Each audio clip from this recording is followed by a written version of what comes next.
Justamente para platicar sobre este estudio Hallazgos 2018, tenemos en la línea telefónica a María Novoa, coordinadora del Programa de Justicia de México Evalúa. María, bienvenida, buenas tardes, gracias por tomar la llamada. Buenas tardes, gracias a usted por invitarnos.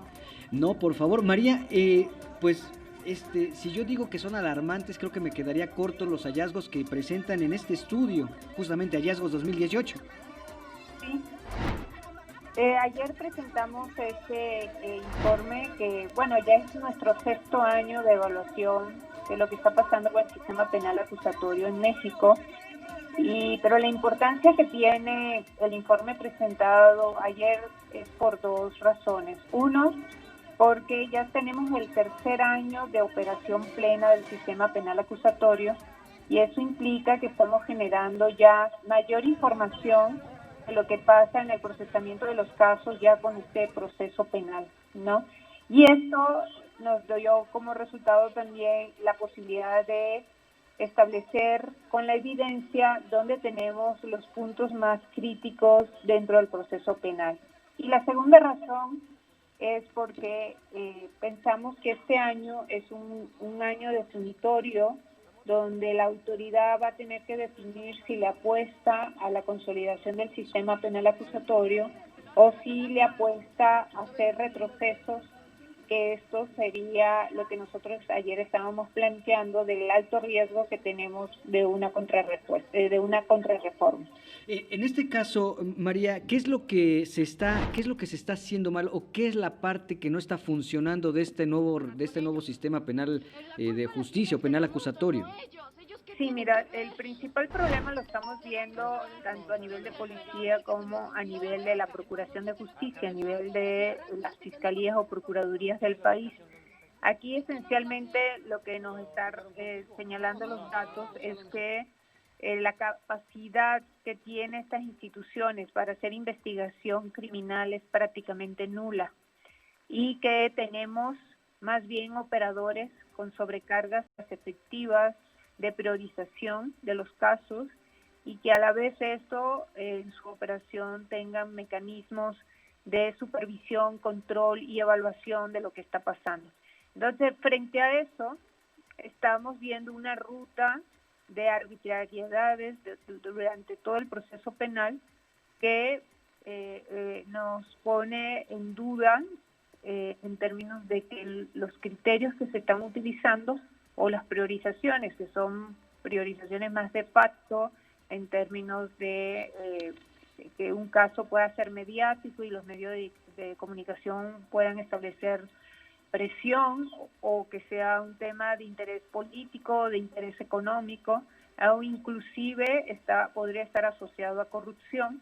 Entonces es ahí donde nosotros llamamos a alertar para que más que ir en retroceso en ese sentido, más bien es generar estas capacidades a nivel de las instituciones y reducir estas brechas importantes que tenemos en el proceso.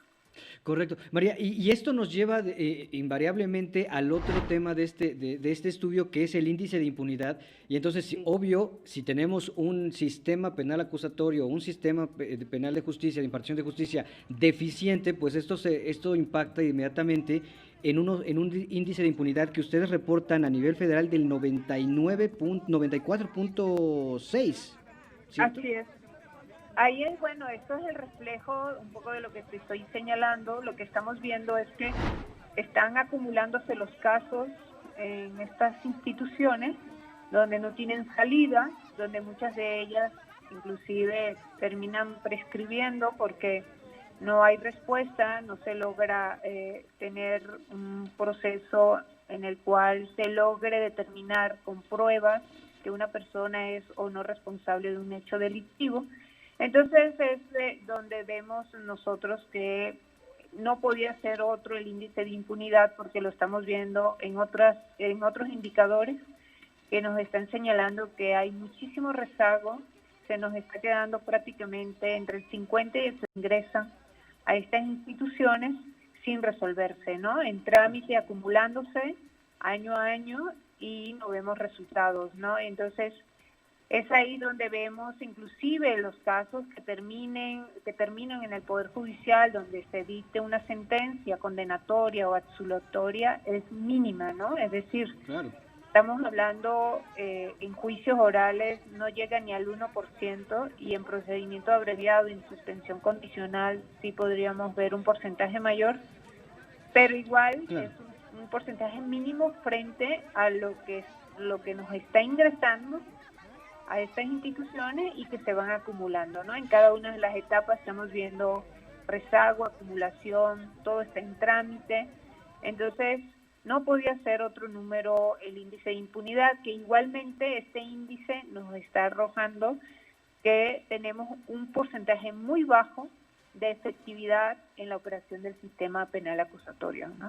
Qué alarmante está todo esto y bueno, pues es para ponerse a pensar y ojalá las autoridades estén poniendo atención en este estudio porque en verdad nos están, desde México Evalúa nos están prendiendo los focos rojos de Sí. si no hacemos algo pronto, si no se hace algo pronto, esto se puede descontrolar todavía más. María, muchísimas gracias por estos minutos para 21 Noticias y bueno, ojalá Seguro. podamos seguir conversando con ustedes. Seguro porque... que sí, hay que estar muy vigilante de lo que pasa en las próximas semanas. Muchas gracias. Al contrario, María, que estés muy bien.